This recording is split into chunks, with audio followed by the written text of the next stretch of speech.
मित्रों नमो नमः। आइए हम लोग आगे बढ़ते हैं।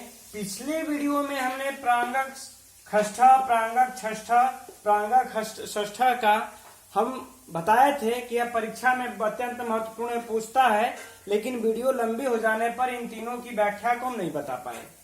अब आइए इन तीनों की सिद्धि को हम इस तरह से लिख करके रखे हैं। आप लोगों को हम कोशिश करेंगे कि बिल्कुल इन तीनों की सिद्धि स्पष्ट हो जाए। तो इसके लिए आपको पहले हम लोग इस सूत्र का अध्ययन करते हैं। गणो कुकटुक शरी, यह सूत्र का परिभाषा जान लेते हैं। यह सूत्र क्या कहता है? गणो अर्थात अंग और ण, ये दो शब्द हमें मिल गए। इन दोनों को क्रमशः क्या होगा? कुक और टुक, यानी अंग को क्या हो जाएगा? कुक, और अड़ा को क्या हो जाएगा? टुक। ठीक, यह दोनों आगम हो कब? सर प्रत्याहार परे होने पर, यानी सर परे होने पर। सर परे होने पर अंग और ड़ इसके पूर्व में है, तो इनको कुक और टुक आगम हो जाए, ऐसा यह सूत्र कह रहा है। गणो कुकटुक शरी। ठीक, अब हम यह देखेंगे। अब हमको उदाहरण मिला प्रांगधन षष्ठ।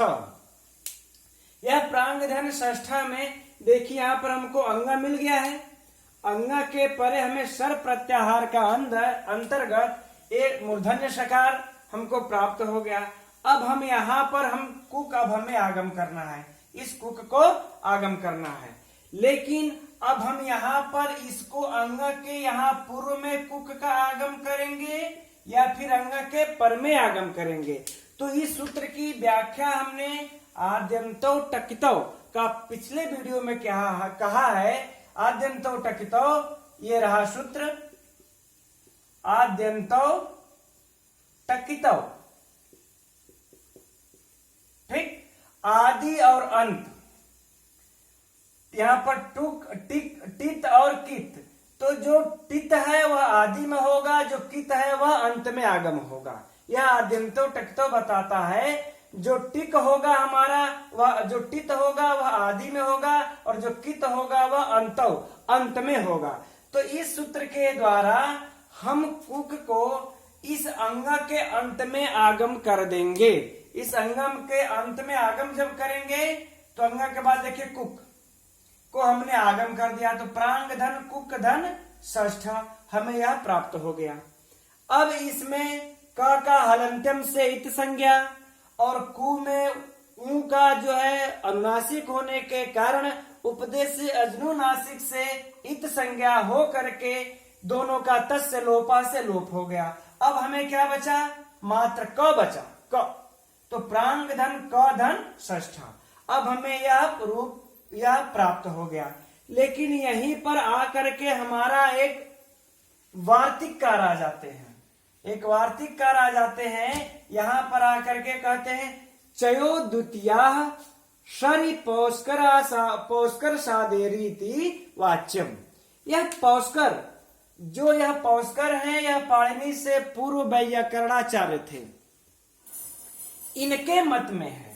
इनके मत को यहाँ पर कात्यायन उल्लेख कर रहे हैं कि यदि यहाँ पर चय हो, चय के परे सर आता है, चय के परे सर हो, तो चयो, इस चय को चयो द्वितीया, चय को द्वितीया, उस चय का दूसरा अक्षर होता है। चय प्रत्याहार में कौन कौन से वर्ण आएंगे हम देखें तो चय में हमको हर वर्ग के पहला अक्षर आ जाएंगे।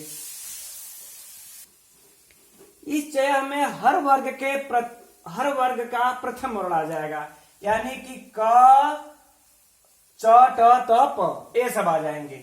अब इस क को सर प्रत्याहार का वर्ण परे रहते, इस क को हर वर्ग का द्वितीय दूसरा अक्षर हो जाएगा, अर्थात क को ख हो जाएगा। ठीक, क को ख, च को छ हो जाएगा, इसी तरह ट को ठ हो जाएगा, यह हो जाएगा। यह कौन कहते हैं? पौष्कर। लेकिन यह विकल्प से होगा, हमको ध्यान रखना है। यह क्या होगा? विकल्प से होगा, द्वितीय अक्षर। तो यहाँ पर देखिए हमें च प्रत्याहार का वर्ण प्राप्त हो गया क। इस च प्रत्याहार का वर्ण प्राप्त होने के बाद हमें यह सर, यह च भी मिल गया, यह सर प्रत्याहार का वर्ण यह स मिल गया। तो अब हम क्या करेंगे, इस क को द्वितीय अक्षर कर देंगे, ख कर देंगे।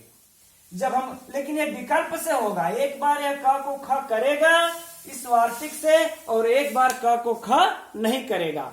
तो जब यह क को ख कर दे रहे हैं तब देखिए प्रांग धन ख धन षष्ठ, हमारा क्या हो गया, प्रांगक षष्ठ। ठीक, यह हमारा रूप सिद्ध हो गया। लेकिन कब, जब यह विकल्प से लगा तब। अब यह विकल्प से एक बार क को ख करेगा, एक बार विकल्प से यह क को ख नहीं करेगा। तो जब यह क को ख नहीं करेगा तो प्रांग धन क धन षष्ठ यही रूप रहेगा। तो अब यहाँ पर हमको क्या प्राप्त होगा, क और स को दोनों मिलकर के संयुक्ताक्षर होकर के क्षत्रिय अक्षर बन जाते हैं। तो प्रांग धन षष्ठ, अब इन सबों को मिला देंगे प्रांगट षष्ठ, यह हमारा दूसरा रूप सिद्ध हो गया। ठीक, लेकिन यह पूर्व में ही कहा आए हैं कि यह जो अंग और ड़ के परे जो कुक और जो टुक का आगम हो रहा है यह विकल्प से होगा। किससे होगा, विकल्प से होगा। तो एक बार कुक का आगम होगा, एक बार कुक का आगम नहीं होगा। तो जब प्रांग धन षष्ठ यहाँ पर जो शुरुआत वाला है प्रारंभ में, तो इसमें कुक का आगम नहीं होगा। जब एक बार कुक का आगम नहीं होगा तब प्रांग षष्ठ बन जाएगा। तो इस तरह से इसके हमें 3 रूप बनते हैं। यह परीक्षा में प्रायः पूछते हैं, इसलिए हमें इन तीनों को विशेष तौर पर याद रखना है। यह आप लोगों को इस तरह से समझ में आ गया हो तब तो ठीक है, नहीं इसका जो दूसरा उदाहरण है अड़ के परे टुक का आगम का, अब मैं उसको समझा रहा हूं। आइए देखते हैं उसको। इस उदाहरण को देखिए, आप लोगों को बिल्कुल स्पष्ट हो जाएगा। आइए देखते हैं। इसका पहले क्या है, सुगण धन षष्ठ, ये हमें मिलता है। अब देखिए यहाँ पर इस सूत्र के द्वारा ड़कार के परे सर प्रत्याहार का सकार होने के कारण हमें किसका आगम होगा, टुक का, क्योंकि ड़ के परे टुक का आगम हो रहा है। तो हम क्या करेंगे, सुगण धन टुक धन षष्ठ, ये हमें प्राप्त हो गया। यह टुक का आगम किस सूत्र से हुआ, गणो कुकटुक सूत्र से टुक का आगम। अब इसको आप लोग इस तरीके से समझ लीजिए तो शायद आप लोगों को समझ में आ जाए। जो अगर उस तरह से कुछ कंफ्यूजन होगा तो अब यहाँ पर टुक का आगम होने पर क का हलंत्यम सिद्ध संज्ञा, ट में उकार का उपदेशज नुनासिक सिद्ध संज्ञा, दोनों का तस्य लोपा से लोप होकर के हमें क्या मिलता है, सुगण धन ट धन षष्ठ, हमें यह रूप मिलता है। ठीक, अब यहाँ पर हमें क्या प्राप्त होता है, यह चयो वार्तिक चयो द्वितीया सरिपौष्कर सादेरीति वाच्यम। यह क्या कह रहे हैं कि यही बात आ गई फिर कि चय के परे, यह चय प्रत्याहार है,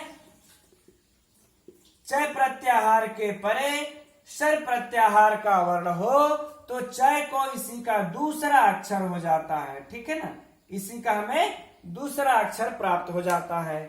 जब यह हमें दूसरा अक्षर प्राप्त होगा तब क्या बन जाएगा, सुगण धन ठ धन षष्ठ। अब हम इसको मिला देंगे। जब हम मिला देते हैं तो क्या बन जाता है, ये इस तरह से सुगण ठ षष्ठ। ठीक, यह हमें रूप प्राप्त हो गया। यह जो हमें रूप प्राप्त हुआ है यह किसके मत में प्राप्त हुआ है, यह पौष्कर सादी के ना, यह हमें जो पौष्कर शादी के मत में,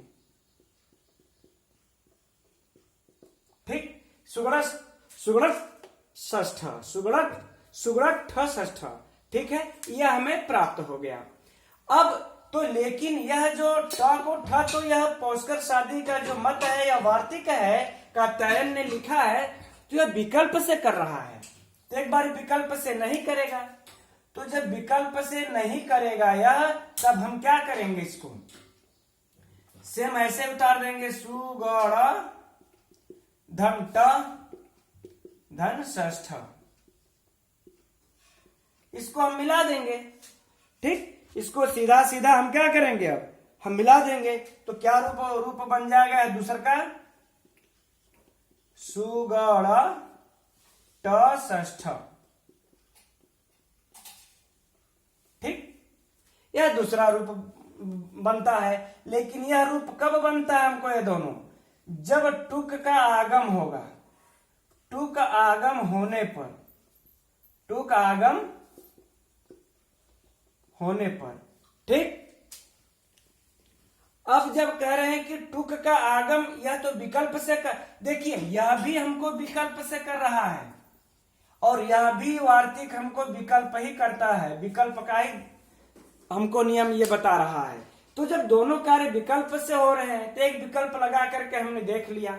अब एक बार विकल्प से यह टुक का आगम नहीं होगा, जब टुक का आगम नहीं होगा तो क्या हो जाएगा, सुगड़ धन व षष्ठ। अब टुक का आगम हमें इस बार करना ही नहीं है, दोनों को हम मिला देंगे, क्या हो गया, सुगड़ षष्ठ। यह इस प्रकार से हमें इसके भी हमें तीन रूप हमें मिलते हैं। तो एग्जाम में यदि आ जाए, तीनों दे दिया मान लेते हैं ऑप्शन में, और फिर ये बोल दे इन तीनों में से कौन सही है, या फिर उपर्युक्त तीनों, तो उपर्युक्त तीनों सही हैं। तो इस प्रकार से हम लोगों को इसको याद रखना है। हम उम्मीद करते हैं कि यह दोनों उदाहरण आप लोगों को समझ में आ गया होगा। अब आइए हम लोग अगले सूत्र के तरफ बढ़ते हैं। जो अगला सूत्र दिया हुआ है वह अगला सूत्र है, हम लोगों को कौन सा मिलता है, नश्च। यह भी उसी प्रकार का सूत्र है। यह कहता है कि च मतलब और न का मतलब न के बाद, तो बाकी सब परिभाषा हम सेम उतार लेंगे, तो सेम ले लेंगे। तो न के परे यदि सकार हो तो, न के परे यदि सकार हो तो तुक का आगम विकल्प से होता है, ठीक, नहीं तुक का नहीं, धुट का, या चूंकि धुट की प्रक्रिया चल रही है तो धुट का आगम विकल्प से होता है। यदि न के परे हमको सकार मिल जाए तो धुट का आगम विकल्प से होता है, नश्च, च आकर के और कर देता है, और अर्थात न के परे सकार होने पर भी धुट का आगम विकल्प से होता है। इसका उदाहरण सिंपल है, देख लेते हैं। सन धन सह, अर्थात छ वह सज्जन, स का मतलब वह, स मतलब सज्जन। अब इसका देख लेते हैं कैसे होगा। अब यहां सन न के पर हमें स मिला, तो हम क्या करेंगे, सन के बाद न मिला तो हमें नश्च से धुट का आगम विकल्प से हो जाएगा। इस धुट का आगम विकल्प से हो गया, ट का और यू का उपदेशज नुनासिक से होकर के तस् से लोपा से लोप होकर के सन धन धन स, हमें ये मिल गया। अब ध को क्या करेंगे, झल का है, पर इसके हमको खर प्रत्याहार का वर्ण है, ये तो धुट का आगम यहां लिख देते हैं, नष्ट से हुआ। अब क्या हम करते हैं, सन धन ध को क्या हो जाएगा, तथ द धन, यानी कि पहला वर्ण धन स, किससे होगा, खरिच से। खरिच से किसको, ध को त, क्यों, क्योंकि यह झल है, झल के परे खर है, इसलिए इसको तकार हो गया। अब हम इसको हम मिला देंगे, क्या हो गया, सनत संतः, सनत स, ये हमारा बन गया पहला रूप। दूसरा, जब हम धूट का आगम नहीं करेंगे तब सन धन सह, इसी को हम मिला देंगे, हो जाएगा सन सह। तो यह दोनों रूप हमें मिलते हैं, तो याद रहे सनत्सह और संसह। इस सनत्सह को हम ऐसे भी लिख सकते हैं, सनत्सह और संसह, यह दो रूप बनते हैं, हमें इसे भी याद रखना है। अब इसके आगे के सूत्र में चलते हैं मित्रों। अभी आगे सहज शंभु वाला 4 में हमें सिद्ध करना है, इसलिए समय लगेगा, उससे हम अगली वीडियो में सिद्ध करके हम लोग करके देखेंगे। आइए तब तक हम इससे रिलेटेड कुछ उदाहरण को देख लेते हैं। इसके कुछ जो अन्य उदाहरण है इसी से रिलेटेड, इसको भी हम थोड़ा एक बार ध्यान में देख लेते हैं। एक बार प्रांगक क्षसु, ये जब हमारा पौष्कर आदि का जब मत लग जाएगा तो क को ख हो गया। और यहां पर अब दूसरा प्रांगक छु, प्रांगछु, अर्थात जब क और मूर्धन्य सकार मिल करके संयुक्ताक्षर होकर छत्री छ होकर के प्रांगछु, फिर प्रांगसु। इसी प्रकार से गवांग आधा ख सु पौष्कर आदि के मत में हुआ, कित का आगम होने पर, कुक का आगम होने पर गवांक्षु, फिर गवांक्षु।